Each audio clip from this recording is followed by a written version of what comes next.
live now.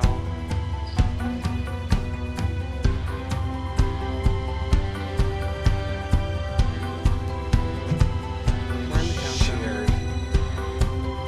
Just a couple of us today. Okay, starting an intro in 2, 1.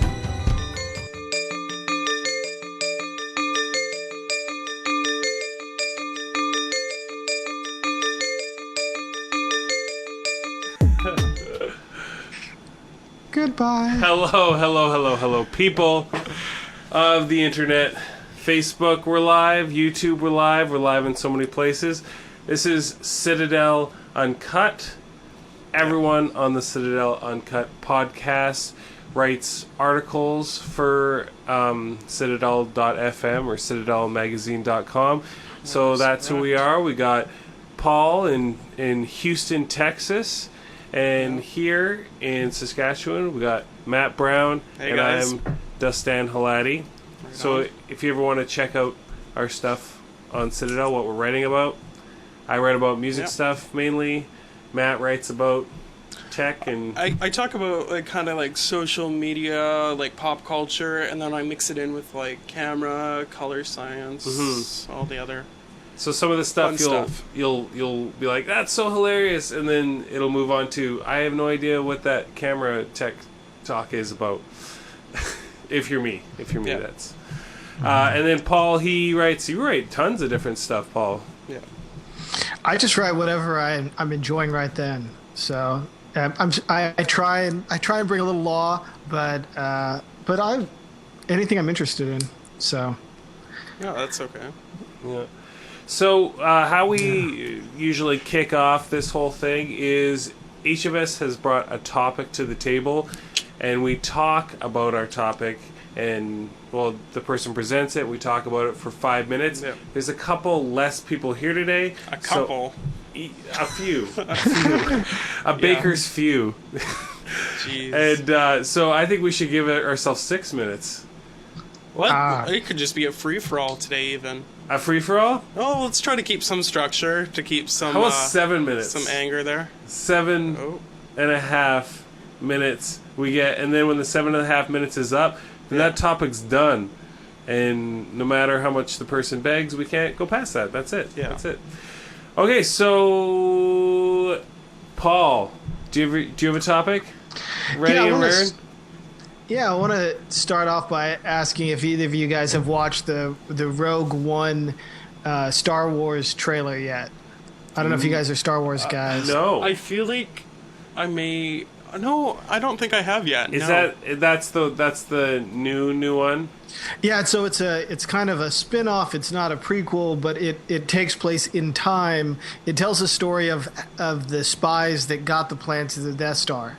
So it takes place before the original Star Wars movie, and so it's kind of cool. It's kind of off on its own in a weird way, but it's made a lot of news recently because they're doing a lot of reshoots right now, and there's been some stories in the press that suggest that they've really screwed up and that they're trying to shoot a bunch of scenes to fix the story.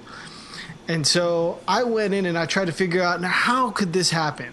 Like, they did such a good job with the other one. Right. How could they make this huge mistake? And so I was like, okay, well, who wrote this story? And it turns out that the story for this was written by a guy named John Knoll, who's good at making up stories because he was previously the visual effects supervisor for Industrial Light and Magic. Right. So that's a big storytelling background. But they got him some help from like a more professional writer. They got him this guy, Gary Whitka, who did the story for The Walking Dead, the video game. Not the show, the video game. Well, I'm sure that's cool too. Yeah, 3 different Walking Dead video games. He did Season 1, Season 2, and then 400 Days. And so those are all available on the Xbox. And so they got that powerhouse team together to come up with the story, the visual effects guy and the video game guy. And they were like, okay, who are we going to give this to write the screenplay? And they found the guy who wrote The Cutting Edge. Do you guys remember that 1992 classic about figure Yes. skaters? Yeah. So they I'm got. not 100% so they- sure. Oh, it's Yeah. great. Yeah. I'm too So young. they locked him down to do the screenplay. And they were like, well, who can we get to direct it? And they found the guy that directed, UFOs, The Secret Evidence, and they brought him in. And so they got, it seems like with that crew, they couldn't fail. But I guess they were having some story problems. So they reached out to the guy who did the story for Nutty Professor 2, The Crumbs, and they brought Oh him my in. gosh. And so he's And he this is fixed all a narrative. This is all a narrative that you just keep telling. This is, you could go and verify this on IMDb. Okay, This I'm is going. exactly what I'm telling you. And so he came in and he is now kind of giving them notes, and they're going back and reshooting some scenes. So there's the I Star love Wars that he's the one community. fixing everything. Yeah, Christmas it's- with the Crumps guy. Well, not Christmas. He's going to save the There's Star something really Wars poetic about franchise. that. No, Nutty Professor 2, The Crumps guy, not the Christmas with the Crumps guy. Christmas with the Crumps was written by. That was based on a book written by. The lawyer. John Grisham, probably. John Grisham, yes. So that's a little different caliber, I'm thinking. And so I was like, okay, but they got some great. They got Forrest Whitaker to be in the movie, so he's got to probably carry his weight. And the main actress, so I looked her up, Felicity Jones, and it turns out that she anchored Amazing Spider-Man 2 as Felicia Hardy, Black Cat. And I was like, okay. Okay, I don't- smile and nod. I'm a film guy and I don't know what the hell you're talking about. Yeah, so you can see why all our concerns are baseless about whether this movie is going to be wonderful or not. Yeah. So I don't know, Matt. Maybe I'm shouldn't be worried. Yeah. Does the visual effects supervisor? They usually come up with movie stories. Yeah. No, like I wouldn't be super concerned if I were you. I just because like I worked on the Tomorrowland set, which is a Disney film as well, out of Vancouver, and just this the whole morale and mentality on a set is so different than a regular one. It's so after they spent so many millions of dollars on it, they came back and they spent another $10 million at reshooting for, I think it was 1 minute 32 seconds Okay. of that film. So I really wouldn't be concerned. Say 10 million? Yeah, $10 million. They came back. Wow. I got a call. I was unemployed after that one for about 2 weeks, and then I got a call back, and they're like, "Hey, we've decided to rebuild all the sets." And I was like, "What was that?" I understand that they are reshooting for a month right Yeah. now. Yeah. Is that how long it takes to do about a minute, or are we looking at some major? That's probably a little bit more major. It just depends on how much crew, right? Because if you have a crew of 2,000 and you're shooting for a month, you can do a lot. Yeah. But if you're doing a skeleton crew of maybe 100 people, then it really depends on how hard the shots are, what the locations are, if it's studio, non-studio, what the art department's doing. I just want to see that Darth. What? He's not Darth Vader, the new Darth Vader? I don't even know. So to James see him in Earl a fat Jones. suit. Yeah, James Earl Jones is reprising his role as the voice of Darth Vader. So Darth Vader will make an appearance in the movie. It's supposed to be very sparing. They're not going to use him as a crutch. He's not a main character. He's just going to kind of appear when he's needed. And James Earl Jones is going to voice him. The guy who was in the suit originally, I think, might be dead. The guy was it's like a 7 foot tall. He didn't look too good at the end of the movie. Yeah. Well, there was a 7 foot tall Swedish guy, I think, inside. Yeah. So. Was there any recent films that Disney actually blew? Did really badly? Oh. Tomorrowland didn't do so great at the box office, from what I understand. You jerk! That Matt put his heart and soul into that. I'm sure he did great. I was just a digital imaging technician. I almost on there. watched it. Yeah. It's on Netflix. I almost watched it on Netflix. Go home and watch it tonight. You know, and it is the best part. Tomorrowland is the best part of the Disneyland theme park. Disney World? Is it? Oh, is it Disney World too? I don't know, but it's got like the roller coaster in the dark. Yeah, they've got yeah, it's pretty neat. At Disney World, it's a good size section, but I think it was that's shit. Oh, that came out. Is that scary? Okay, so that was a great topic. That was is Star Wars ruined? No, Nutty Professor is gonna save the day, or whatever that movie is called. I don't know. The Christmas with the Crunks. You know, actually, I'm pretty sure that was nominated for an Oscar in hair and makeup. Yeah. Okay. Yeah. Anyways, so Matt, do you have a topic ready? Oh my goodness, I don't have one ready at the moment. It's just I been can like say a very busy day. I've got to Google real quick. Hold on. Give me a second. I'm just gonna like. What if we just give you one? So we're looking at trending right now. Trending. Britex? Well, Blackberries. Yeah, they're delicious. Blackberry reported 670 million net loss for first quarter. Is that a big surprise? No. No, probably not. Or we could talk about Ticketmaster. That they're literally reading. Are they the off, masters Dustan. of tickets anymore? Who knows? Oh, we can actually like talk about like something interesting.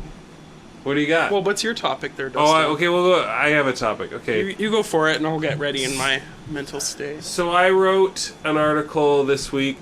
It was basically a YouTube playlist I made of punk music in the kind of the New York City punk scene in 1978. So punk had just kind of broke the year before, and there was this magazine that in New York at the time, run by a couple guys. It was really just like a really well-made zine, and they covered all the punk bands before they covered the Ramones before anyone knew who the Ramones were, and Blondie and Television and Talking Heads and bands like that. And they kind of realized that none of these bands we love are ever going to be at the Grammys, so let's put together our own awards show. Also, they're trying to save their magazine from bankruptcy. So they put together this awards night, and so I put together a playlist of all the bands that, not all of them, but a lot of the bands that got nominated for things that night back in 1978. And the cool thing about it was I posted it to a couple Facebook pages of people who were into that music at that era, and it got such a big response from all these people who were there in New York in the late 70s, going to those shows and listening to those bands, and they're like, oh man, this brings back so many memories. And some of them were saying hilarious stuff like, yeah, I saw Patti Smith and... Was that Joel Scott? It seems like something totally Joel Scott would love. Joel Scott, no, he's more folk. He's more of a folk. He knows everyone. He plays the in flute, the music. you know? But... I mean, the punk scene was a little bit more... Like, it's crazy that scene even took off. It was really small. Yeah. No one knew any of the bands. They weren't really accessible. They were a bit too rough for mainstream. And most of the reason they got their popularity was because mainstream media was like, what's this weird punk thing? And they did all these stories on it, like, but not as like, oh, here's this great band who made this great album. It was more like, what's this weird thing happening here, and is it going to kill our kids? That kind of thing. So that picture that you have on there is of that famous club, CBGB's, yeah. CBGB. So, have you ever seen the movie Son of Sam? Yeah, I just read a book. It's Spike Lee joint. Yeah, no, actually, I haven't seen the movie, but I know about the murder summer in real life. Well, a large part of the movie kind of centers around that club and punk, and it kind of talks about the culture and kind of gives a window into that. So I don't know if you had seen it or not. That's interesting. No, I haven't seen it. Is the Son of Sam killer, like, do they have him in that scene? Because he was in California, wasn't he? No. It's more of, because it's more of what this did to the city. and kind of focusing a little bit on a few this small neighborhood, and one of the people in that neighborhood was really into punk and kind of and actually played at the club and had a band, and kind of gave an insight into kind of what New York was feeling at that time. And but the club, it looked crazy inside. It looked wild. It looked it's just the leather and the crazy hair and the. I was in New York in maybe 2004, and it was right before they condemned that building because it's rough. It was a dive club. Yeah. And me and my buddy were like walking, we're trying to find it, and we just like gave up because we couldn't find it. And I always wish I would have went back because then they closed it down the next year, and it was like all the bands that had been influenced by those bands that came out of that club. They were going, like there was like a pilgrimage of all these bands playing there before it closed, and they tried to even, held all these benefits to try and make them not go to business, but they did anyways, just because it was the building sucks. But the bathrooms in there they're like legendary horrible bathrooms. Like they didn't clean them once, and you think of like a decade of punks peeing and crapping like in and around the toilet. That's where you go to squat and hover. So there's like it's like I think for the last 10 years they said no one actually went to the bathroom there. It was almost just kind of like part of the pilgrimage. You'd look in and go, that's disgusting, and then you leave. And that toilet is now in the Rock and Roll Hall of Fame, I think. Is the Rock and Roll Hall? Does punk rock have their own Hall of Fame? But anyways, it's in the Janis Joplin did coke off that toilet seat, and so that's part of the history. And she got syphilis from it. Yeah, and it was like Ebola. She did coke off that toilet. That's hilarious. Yeah, that's what it said in the book. Yeah. But with what you said about that Son of Sam thing, I just read this book about one of the guys, the guy who started Punk Magazine and everything, and he said that he talked about the Summer of Sam, and he said that all these girls that wore their hair a certain way were getting murdered, and the girls in the punk scene were just kind of like, screw you, we're not going to be afraid of you, and they started selling shirts that said "kill me," and all these girls were wearing these shirts that said "kill me" just because they thought, we're not going to be afraid of this killer out there, and we're gonna stay out late. We're gonna see the bands we want to see. We're gonna drink, and if we get murdered, whatever, kill me. It's just we're not gonna change our lives because we're afraid, which is not something I would do if I were a woman in that summer in New York. But.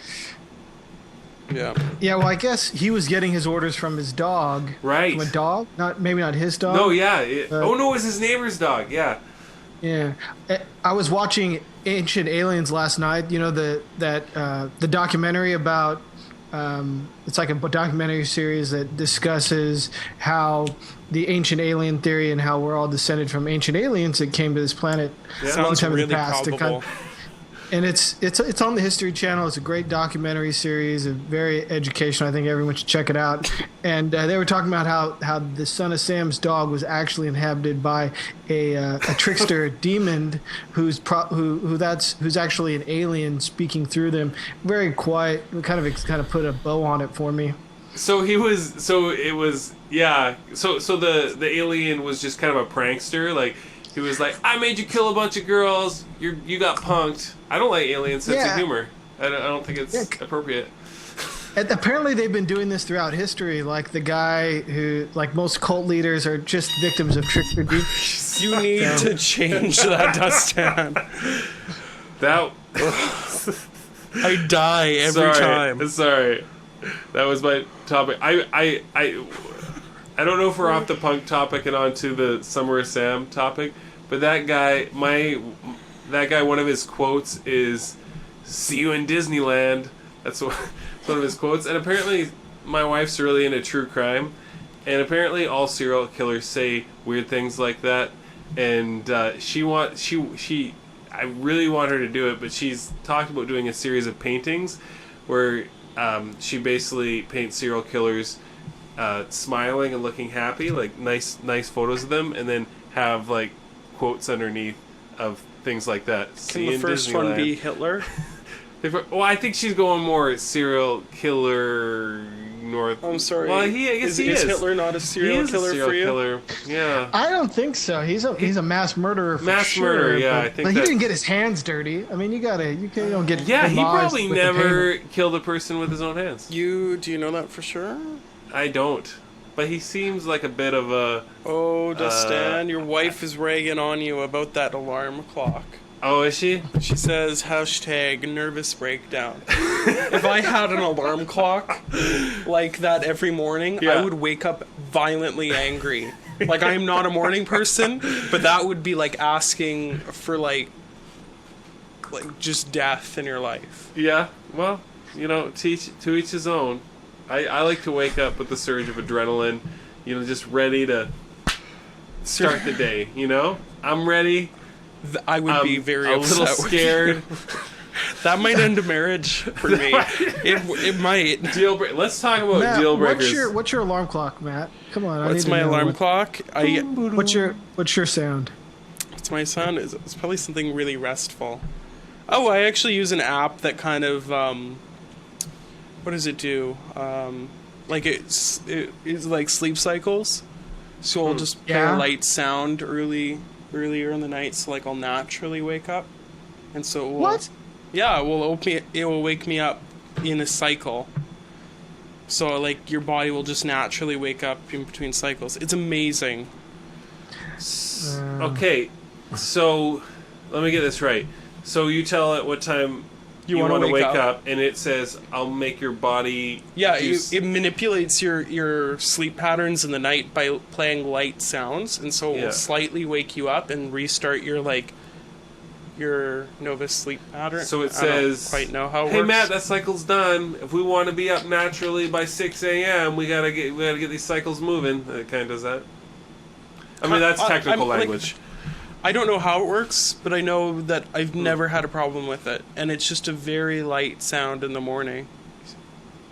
Wow. Yeah, I have a totally different kind of thing that I do. I play the Star Wars theme. That made me jump. I feel like I'm just like high on adrenaline today. You wake up with the Star Wars theme? Oh yeah, it's And it's you wake wonderful. up and you're like... And I usually I usually snooze it one time, but if my son crawls in the bed, that will wake him up. Like he's just that's like shooting him up with a whole bunch of caffeine, and he just pops up and is like, "Let's do this. This day's ready to go, Dad." And so I have to be careful have you not shown to have him that. Star Wars? Oh yeah, he's a big Star Wars fan. That's I mean, cool. I don't know. I think that's one thing everyone tries to implant their craziness onto their own kids, and I was successful in he took Star Wars. So, I mean, he probably won't be good at math or anything, but... you never know. Math. Yeah. I'm just gonna do a shout out to our viewers on Facebook and YouTube that are watching live. Right now we have about 12 different people watching live. I just want... How do you guys wake up in the morning? What do you guys do? Yeah. Yeah. Do you just naturally wake up? Actually what I've been doing for a long time, I haven't set an alarm for a long time. I just roll the dice. Like, if I need to wake up around 7:10 or something like that, then I'll just kind of, roll the dice, and if I look at the clock and it's 6:40, then maybe that'll work. Or my wife wakes me up in time, so she's kind of the safety blanket for that system. What does she use for an alarm? Do you guys use the same one? No, she uses a cell. I actually don't use this for an alarm. I just use this Thank God. to remind me that segments are done. You're not resetting it now, are you? Well, you got your topic? Oh. I can find a different thing. Yeah. Something soothing. Something that'll just in your natural talk cycle. Oh, Dylan Evans says that he uses Thin Lizzy Southbound. It's an inspired. Does anyone know what that is? Thin Lizzy sounds like an 80s hair metal band, am I right?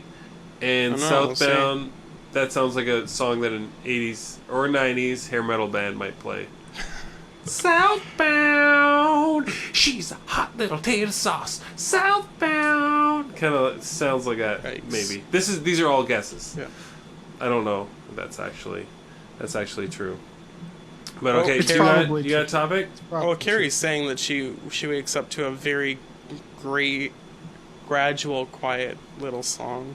Oh, What? yeah. What is wrong with all of you guys? See, like I'm the bitter. Like I wake up with nothing. Somebody closes a door, like just gently closes it Yeah. to like just clicks it closed. I'm immediately up. Huh. And so like something like that, like I might lose bowel control in the morning. You're gonna hate being married because like Carrie usually goes to sleep before me, and this is like, and I am Yeah. trying my best, but this is usually kind of what it sounds like when I come into the room. Probably something like, and then I'll probably be like listening to something on my headphones. That's funny. I'm like, Okay, let's decide I'm never getting married. so No. those are all noises that Yeah. she hears. I don't think I wake her up though. I think she's Yeah. maybe she's used to it. She's sound asleep. If once you get children, then you don't need to set alarm clocks because those evil little gits will come in and wake you up at 6:30 That's true. on a Saturday by laying on your head until you start coughing and almost die. Yeah. And they'll be like, "Yeah, I'd like some chocolate milk and some Aquanauts." And you're like, "Dude, Like, why can't they just be around a sleeping parent? Like, I'll sometimes go downstairs, like, if they wake me up way early, and I'll just sleep on the couch, and or try to, and they just cannot accept that. They're like, no, you need to be conscious, which is probably safe, I guess. Yeah. Yeah, I get hit. I've been hit with trucks and whole octopods, which are What's an octopod? An octopod is a Octopods. underwater vehicle that the Aquanauts use to explore and protect our ocean waters. And if you fall asleep, somebody will hit you in the head with it really hard. So it's Or- exploring or- and protecting the house. Yeah, that's right. And but if they don't have any implement like that, they'll just stand up and jump on your head until you wake up. Yeah, Oh. I've had my kids jump on my head. Oh. That's a thing. They're Yeah, adorable. if a man takes a nap, So cute. Jump on my head. men aren't allowed to take naps or use the restroom by themselves or pretty much do anything without a child. Suddenly or a- kids are a sounding wife. really unappealing. Yeah, but then that's why you kind of get back at them by taking your quirks and weirdnesses and neuroses and implanting it into their brains, so that they're going to school and saying things like I don't trust the banks. Dad puts cash in the walls. Is that true? Oh, Is my there gosh. cash in your Yeah. walls? No, it's not true. I don't have any cash, and if I did, they wouldn't be Yeah. in the walls. Yeah. It would be So- buried in the backyard. And, So I guess I'll exactly. go off to my topic there. Okay. now. I can. Yeah. We find a new alarm here. Well, you can keep it. It might be actually entertaining to our audience if they see me just die of adrenaline. Oh every yeah, single here's time. this one's Good Morning. That probably sounds like it's Good soothing. morning. Sorry, I just Good think morning. of a show as soon as that. Good Morning is the alarm. And your topic is? I'm going to talk about Volkswagen. You've probably heard about this, Paul, right? with the emissions, is that what we're talking Yeah, about? the emissions scandal and how they were caught cheating the test. Do you know anything more, like specifically on how they did do that? I thought it was software. I think that was my understanding, is that they used this. they were programmed able- to cheat. Yeah, that when you're getting an, because I think in the emissions test they like plug in to something on the body of it, Yeah. and then it runs a test, and it's a program that's part of the cars. And Volkswagen just set theirs up so that it would give readings Wow. that would pass emissions tests that were not accurate to what was coming out of the catalytic converter. And that's pretty much all I know. Or it's either that or that they're programmed to run the whole car differently. I wasn't clear if it was the program or if because a lot of cars have sport modes and other things, and that when you're actually driving the car, it overrides those emissions controls. So, would you say that this would be something that would be an isolated incident? Like, is Volkswagen the only company that's caught, or is it something that is just done in practice, or is it something rare? Well, they're pioneers in their field. Yeah. I feel like.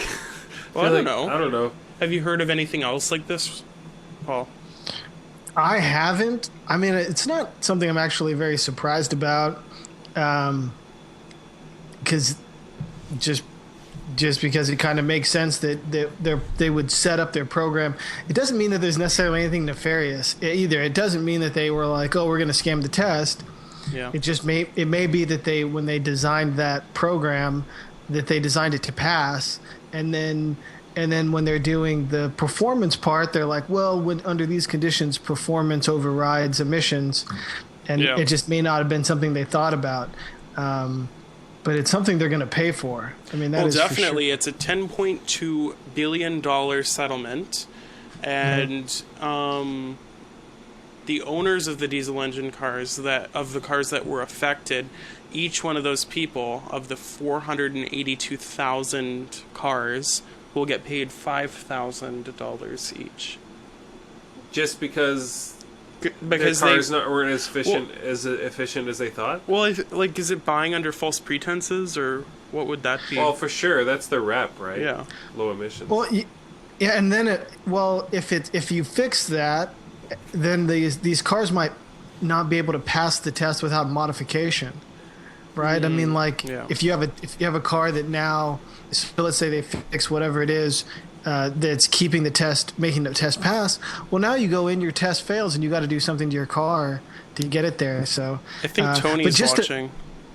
Some perspective, the BP settlement for the Gulf was $20 billion. Oh my gosh. So, and you were part of that's not a lot, right? Though. 20 million. Like, this is 10.2. Oh, 10 billion. But wait, for the Gulf, how much did you say it was? 20 billion. Oh, it was 20 billion. Yeah, that's pretty significant. Yeah. So, but I mean, so this is what they did, half as bad as the worst oil spill in U.S. history. I mean, that means to me that there was a lot of they calculated the emissions, and that's kind of how much excess carbon dioxide is put in the atmosphere. If they're calculating it like the same way, that's kind of what it would indicate to me, right? That it was half the pollution. This makes me wonder. Like, it seems like we try so hard to be environment friendly. We try so hard to, we don't actually, but we're trying. We're making steps in this direction. But it made me think about something. I've been watching a lot of Robert J. Sawyer YouTube videos lately. He's a sci-fi author. Okay. But what he really loves is, and what he bases his novels on, are ideas that may possibly happen. And so you'll always, in his YouTube videos, he's always talking about things that might possibly happen in the future. And one of the... So give us an example of one of those. Well, in this instance, he was talking about, I can't remember what the program's called, but in the United States they have a program that basically they send out radio signals to space for... SETI. It's called SETI. Yeah, SETI, the SETI program. And in hopes that maybe some extraterrestrial intelligence might respond to us. And and the only reason it's still around is it's a fairly cheap program to run. Yeah. And it's something that would have been cut, and they do a lot of their own funding, I think, too. But anyway, so it's been beaming stuff out for 30, 40 years now, and nothing has ever been sent back, right? There's never been an intelligence that sent any sort of signal back that says, hey, doesn't necessarily mean there isn't, but... Yeah, and he because I think he believes in the possibility of other life. And he says, well, there's different possibilities for that. There's no other life out there, and we're the only life that exists, which for him is hard to believe because he's, his thought is that we can't be that special.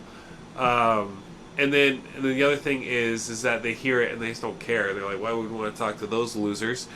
And the other possibility, which is something that's like pretty scary, I think, is the possibility that maybe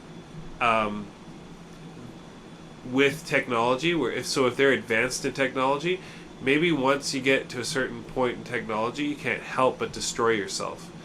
And so possibly, we've had great tech. Well, when was the computer made? During World War II, I think, right? So we haven't had lots of technology for very long, to the extent that we have now, and it's just growing and growing and growing,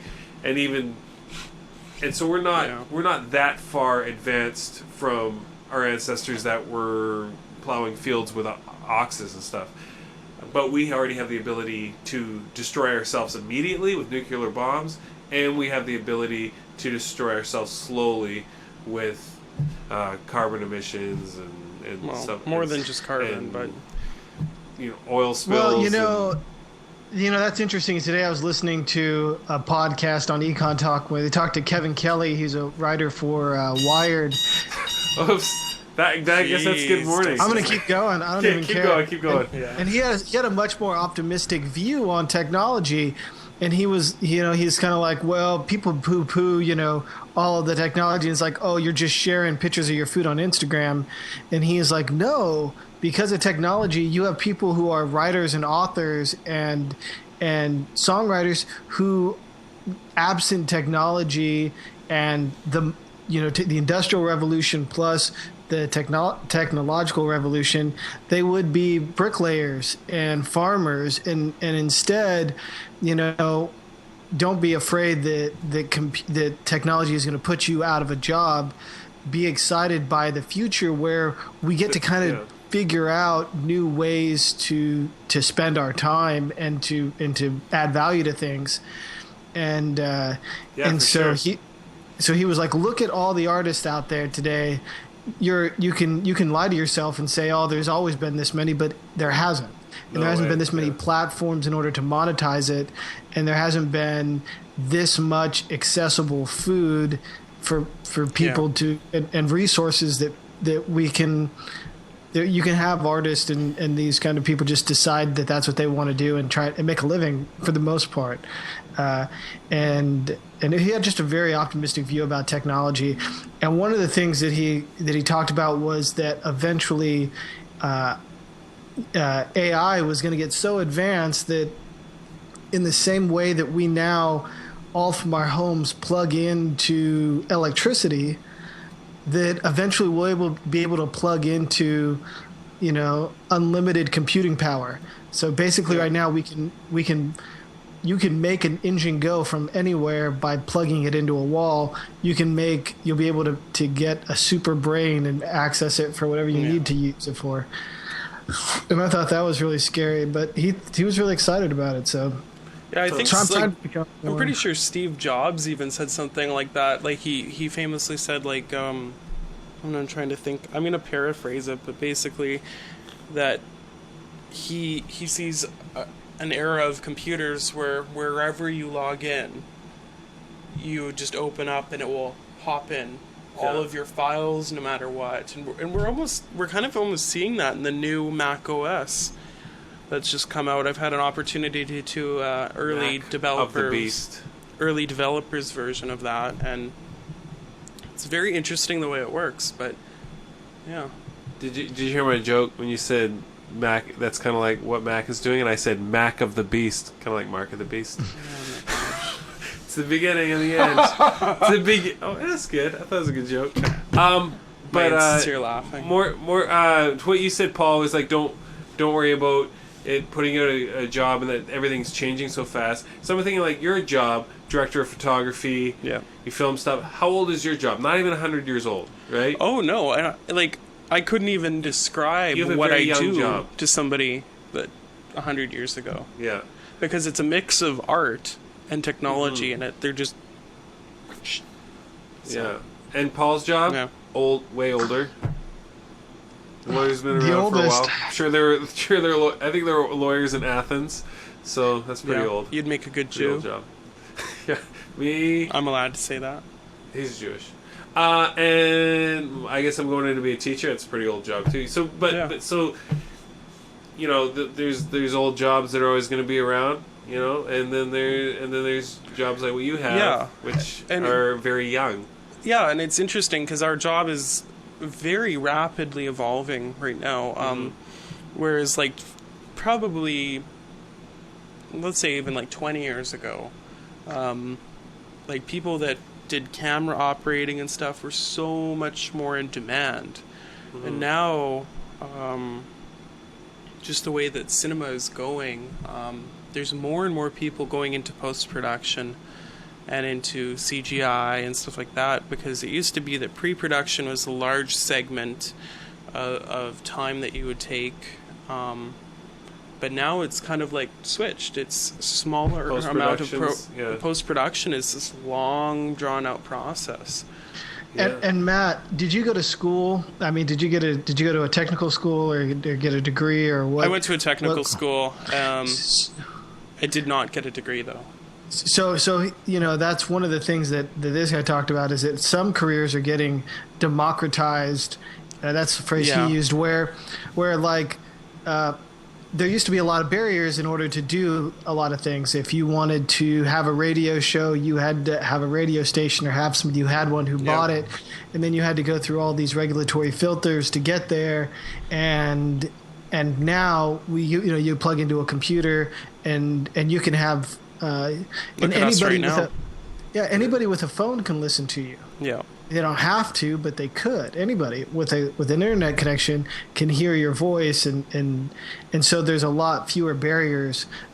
Sure, that makes it harder to filter the good or the bad, but I think, like, just in the last year, the explosion in the ability of people to get out there and communicate with each other is wild. Yeah, for sure. And crazy. The way that cable companies are just dying like Yeah. crazy right now.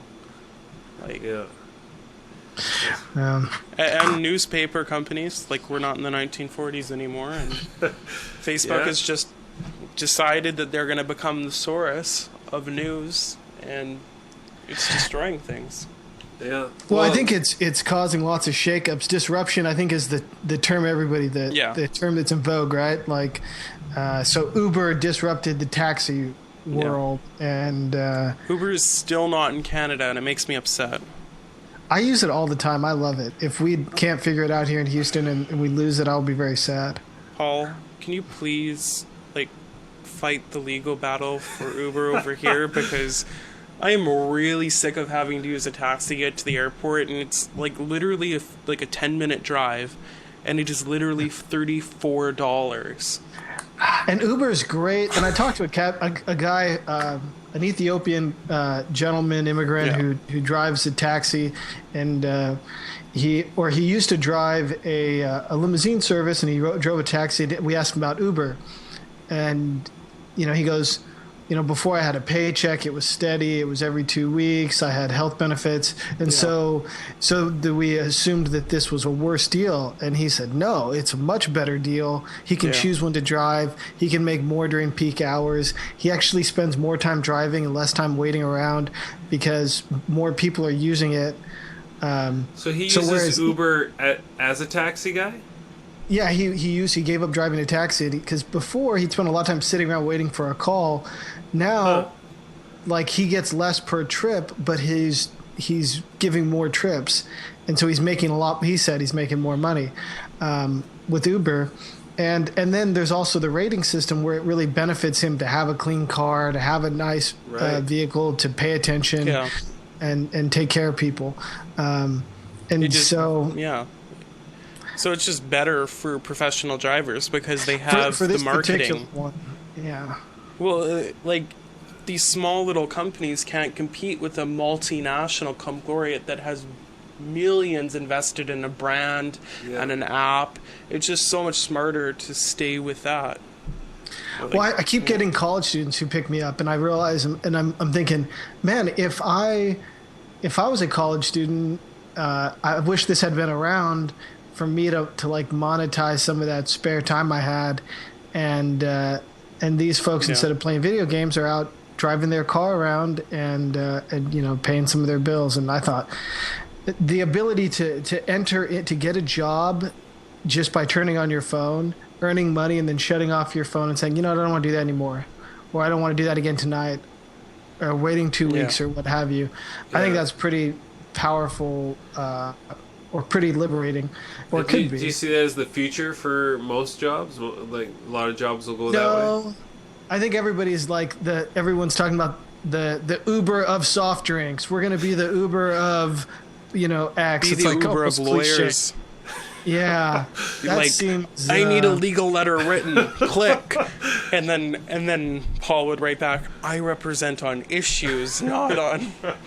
No, but you're absolutely right. There's a lot connecting people using technology for short periods of time. Yeah. Being able to get a flat rate and surge price, just kind of the on demand. Yeah. That's where we're going with television. We're going to like an Uber model of television where. Thank God. I mean, I don't watch television. It's not like, it's 8:00. I got to go watch my show, or else I don't even pay attention. If there's a game on, I don't even watch it live. I wait half an hour, and then go watch and fast forward through it. I'm glad I'm not the only person that does that. Get live. Yeah, you get live at the end of the game, maybe, so it doesn't get spoiled on social media or whatever. But like, there's no show that I watch when it comes on, and that is crazy. I have a friend who doesn't have DVR, and 2 shows are on at the same time. He has to pick one, and he has to be at home, sitting in front of his couch, watching it. And so he's always talking to me about TV, like, I don't watch TV. Like, yeah, because you would have to live around the TV. People used to do that, right? See, people used to be like, I really like this show. It's on Wednesday nights. Yeah. Can you come to my birthday party? No, I mean, I got my show on, And I actually talked to, I was talking to Jehovah's Witness, who's an older Jehovah's Witness, used to do his door knocking in the late 80s, early 90s, and he said that he always would door knock Wednesday nights because everyone would be home for the Cosby Show. They'd be home to watch the Cosby Show, which is funny in hindsight for a few reasons. But also, I guess it didn't really work that well. Hi, can I interrupt you in your favorite television programming? Yeah, exactly. Exactly. It's like, I'm sorry, I'm happy with my God. Okay. So they'd probably always be like super mad. They'd be like, what's going to happen with Theo and his girlfriend? So what we did on Thursday nights, because we would go to a youth group, is we would have our mom tape on the VHS our shows, and then we would watch it. And so you don't even have to do that. I mean, I record Ancient Aliens whenever it's on, and so I'll watch an episode that aired 5 months ago, and I'll be like, okay, what does science tell us about aliens interacting with us in the BC? Oh. And boom, there it is. I don't have to sit home and wait for that to come on the History Channel. It's Paul, are you do you actually watch that show? I genuinely thought you were joking before. Well, the great thing about that show is that they always ask these questions. So here's an example of an actual question that they ask on the show. They think, is the reason that comic book characters are kind of modeled on classical ancient myths, is that due to the fact that those myths were actually real human interactions with aliens, and those memories are now implanted into our DNA? And then the answer is always, ancient astronaut theorists say yes. And so it is a very entertaining show, and you learn a lot about history and about how we evolved and how, outside alien forces have genetically modified our DNA. And I think that's important stuff to know in this world as we evolve ourselves and start playing with DNA of other creatures. So they're saying there's nothing in fiction that can come out of someone's imagination that isn't based on some sort of reality. No, but they are just saying that these particular ideas are really just coded into our DNA by our ancient alien, creators. And just about every god or myth is actually a real story about how we just interpreted aliens visiting our planet. And And so there's a lot of good information there. Matt's not a believer. Sorry. That's just, I don't know. It's a History Channel. It's science. You can be an anti-science kind of person if you want to. But you can't. I just feel it sounds like a lot like Scientology. Yeah. What, is that what Scientology believes? I don't even know. I don't know. I don't know what Scientology believes, but all I know is that this is the History Channel, and that's just, that's why I'm so into the to science, and I got my final thought's going to be about science. I mean, I think we're actually hitting kind of like that timeline. We only have 10 minutes left in the show there. Oh. So if you wanted to go right into that, Paul, you can. Yeah, so I cannot understand why scientific and medical journals or academic journals are behind paywalls. It is beyond ridiculous that we, at taxpayers, go ahead and pay the salaries of college professors to do research or fund research and fund their and pay their salaries, and then the product of that is hidden from us behind paywalls. Now, other academics, their universities pay to get behind these journals. In this day and age, with technology the way it is, we don't need these intermediary publishing companies creating these paywalls as a barrier for us to directly access those research papers. They should be available to the public at large, perfectly free. If a private university professor wants to do something, that's fine. But if it's funded with public money, their research, their paycheck, any of it is public money, that should be But you know how we free. Do you think that's something that was... If the journal wants to publish it, they're fine using. Oh, sorry. It's a holdover from old publishing. That's my belief. Do you think that's something that comes from more like wartime research and it's just carried on because of tradition? I think it used to cost money to print this stuff. Oh, okay. It used to cost a lot of money to do this, right. And now. But why do you have to pay to get on the JSTOR? Yeah. Yeah, that's exactly right. Yeah. And while if you're a student in a lot of universities, you have automatic access to that. Yeah. Those things don't get funded by college students, those get funded by the public at large. And so if I'm trying to look at a footnote and find out what a medical study said or what an academic journal says about something, as even though they say if you use the words as a taxpayer you're about to be an asshole, as a taxpayer I feel like I should have access to that since we pay for it. Yeah. And how we get the information from those studies is usually through media. Yeah. So media hears about a study, they probably don't even look into the study themselves, and then they tell it to us, and it's a bit like a game of telephone. And there's been a lot of research about the media's portrayal of all this research that's done, and it's usually they don't get it right most of the time. Most of the time they take something out of context, or they're not really. But I don't think can the general public handle an academic document with its own academia has its own language that you'd have to learn, and what do you think about that? It's freedom of information. If I'm paying for it, I don't care if I have to understand it. We should get it. Yeah, I don't think there's a lot of danger. I know without the filter to properly explain this. Well, the hot takes we get, like you said, from the headlines are often wrong. Yeah. So the access to more of that information, the better. And I also think academia should. My feeling, if we can look at the footnote, it's really. I actually think academia should change their language too, because in all disciplines and in all in law, right? Law has its own language, right? That terms and words that mean certain things that if I was reading through some law documents I wouldn't understand, because I'm not part of that world. I don't understand it. I think academia should, if the information in it can be understood by anybody, so why not make how you're telling that information in a way everyone can understand? No. Sweet. Dustan, your final thoughts there. Oh, my final thought is I think that with what you were talking about earlier, Paul, with how people are afraid to lose their jobs because of everything that's changing in technology.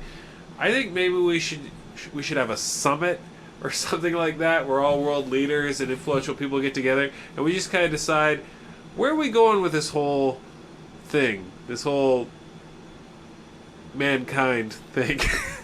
Because I feel like there's not a lot of big picture thinking when we develop policy, when we make decisions of when we even develop our values as a society.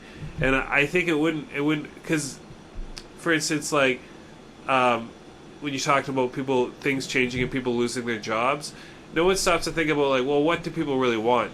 Is having a job the be and end all of civilization? Is that what we want? I think more people want a sense of purpose and is having and can you get that in a way that's not having a job within a certain system that rewards those who have jobs and doesn't reward those who don't, and rewards certain people for having certain jobs, yada yada. So I think let's have because you wouldn't make any plan without making what are our goals. So why not do that on a worldwide level? You wouldn't make a plan without thinking of your goals, would you, Matt? Depends on the plan. Right. Sometimes guys don't think. To all the girls out there, sometimes you have to give us some grace. Yeah, ladies. So, yeah. Okay, my final thoughts here. I would just like to congratulate and thank the city of Moose Jaw, Saskatchewan, Canada, for starting construction on the Manitoba Expressway bridge after 6 whole months of just having pylons and like an entire lane closed, because it took a whole 6 months for you to finally get to work. Thank you. Thank you for actually doing your job. This is very regional. No, yeah, I don't even care it's because it's regional. like it's okay though. After 6 months. Okay, is that me? Oh, it's me. Okay. There's whole freeways with lanes closed, like they're working on it. There's no work going on over there. Open that lane back up. Seriously, though, it's like in Vancouver, when they did Broadway, it was 24/7 around the clock. People worked all night and all day, and they were actually like working. Yeah. Like when you drive past there, I guarantee you there's 3 supervisors that are being overpaid because they're sitting in their vehicles in air conditioning watching like the 2 guys actually shovel dirt. Like this is what happens in Moose Jaw, and this is why they have a problem with budget doing other things, because these people are not working. 6 months of putting like do they not have storage space for their pylons? Like, and they have to just put shit everywhere all over the streets? That's the problem. They don't have a place to put their pylons, so they just kind of put them out in places in public. I'm really unsure of this. There's no pylon shed. Just put them in Sherry Craig's office. She doesn't need it. She doesn't need to go to work. City will run the Matt has become the resident curmudgeon. Oh, I don't know what I'm just becoming bitter and angry. For a sec. If I had 100 pylons, the city would not be safe. I remember Dude, if you put pylons and you blocked an entire lane, they would not find out for 6 months. It's true. You should just block off your street for 6 months and see if anyone notices. Me and my buddy, we had a pylon, and we used to, this is back in 2004 during my rebellious years, and we used to take this pylon and we used to go run in front of vehicles that were stopped at stoplight, and we just put the pylon in front of the vehicle. And usually the person just kind of got mad and backed up and went around it.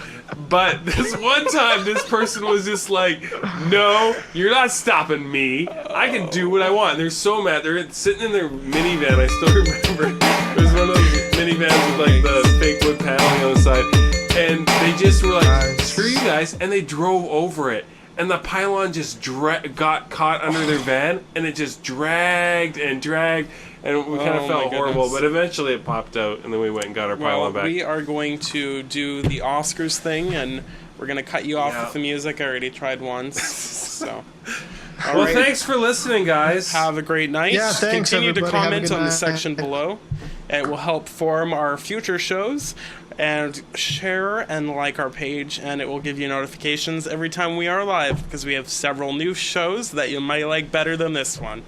Have a great night, everyone. Citadel Uncut.